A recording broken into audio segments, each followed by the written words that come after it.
सदन में जब सारे नेता लोकसभा स्पीकर को बधाई दे रहे थे, तब चिराग पासवान ने सबका ध्यान अपनी ओर खींच लिया।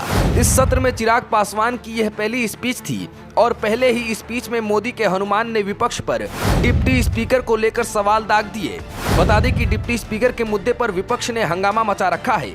केंद्र सरकार को परंपरा की बातें याद दिला रहा है, पर क्या विपक्ष खुद परंपरा को निभा रहा है? सवाल बड़ा गंभीर है। डिप्टी स्पीकर के मुद्दे पर चिराग ने सदन में कहा कि जब आप स्पीकर और डिप्टी स्पीकर पद की बात करते हैं तो ये ध्यान रखना चाहिए कि ऐसे कई राज्य हैं जहां आपकी सरकार है, वहां स्पीकर और डिप्टी स्पीकर दोनों आपके हैं। चिराग के ये बयान आपको सुनाते हैं, पर उससे पहले ये आंकड़े और तथ्य भी देख लीजिए। विपक्ष शासित राज्यों में क्या हाल है और डिप्टी स्पीकर के पद पर जो विपक्ष परंपराओं की बात कह रहा है, संविधान का हवाला दे रहा है, क्या विपक्ष अपनी ही बातों को मान रहा है? सबसे पहले बात करेंगे दक्षिण राज्य की, क्योंकि दक्षिण से ही कांग्रेस ने वापसी की है।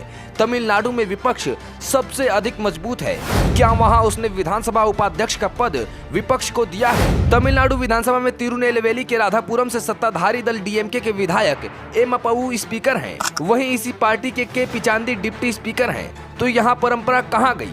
चलिए आगे बढ़ते हैं। पश्चिम बंगाल, यहाँ 2012 से ही टीएमसी का शासन है। सत्ताधारी दल के विमान बनर्जी स्पीकर हैं, जो साउथ 24 परगना के बरईपुर से विधायक हैं। तो क्या डिप्टी स्पीकर विपक्ष का है? नहीं, यहाँ विधानसभा का उपाध्यक्ष भी मुख्यमंत्री ममता बनर्जी ने अपनी ही पार्टी के आशीष बनर्जी को दे रखा है। तीसरा राज्य कर्नाटक को देखते हैं, जहां खुद कांग्रेस सत्ता में है। वही कांग्रेस पार्टी जो लोकसभा में उपाध्यक्ष का पद मांग रही है। पर कमाल तो ये कि कर्नाटक विधानसभा में मुख्यमंत्री सिद्धारमैया की सरकार ने अपनी ही पार्टी के यूटी खादर फरीद को स्पीकर बना रखा है और डिप्टी स्पीकर हावेरी से कांग्रेस के ही विधायक रुद्रप्पा लामनी को दिया गया है। तो सवाल ये कि यहाँ पर परंपरा कहाँ गई? अभी और बताते हैं आपको, पर पहले आप चिराग पासवान का ये दमदार भाषण सुन लीजिए। सिर्फ आपको बधाई देने के उद्देश्य से हम लोग खड़े हुए हैं, पर हाँ, कई बार जब विपक्ष के द्वारा कई बातें कही जाती हैं, मैं इतना भी मैं जरूर आग्रह करूंगा कि जब एक उंगली आप किसी की तरफ उठाते हैं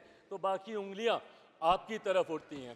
जब आप सत्ता पक्ष से किसी एक आचरण की उम्मीद रखते हैं तो वही उम्मीद हम लोग भी आपके राज्य में उसी आचरण की उम्मीद रखते हैं। कई राज्यों के ऐसे उदाहरण हैं, मैं नाम लेना नहीं चाहूँगा, पर जब आप स्पीकर के पद की बात करते हैं, आप डेप्यूटी स्पीकर के पद की बात करते हैं, तो कई राज्य ऐसे हैं जहां पे स्पीकर का पद और डेप्यूटी स्पीकर का पद भी आप ही के पास है, जहां पर सरकार एनडीए का कोई घटक दल नहीं चला रहा, विपक्ष के दल चलाने का काम कर रहे हैं। जिस ओर चिराग पासवान ने इशारा किया, उसी का एक और उदाहरण देख लीजिए।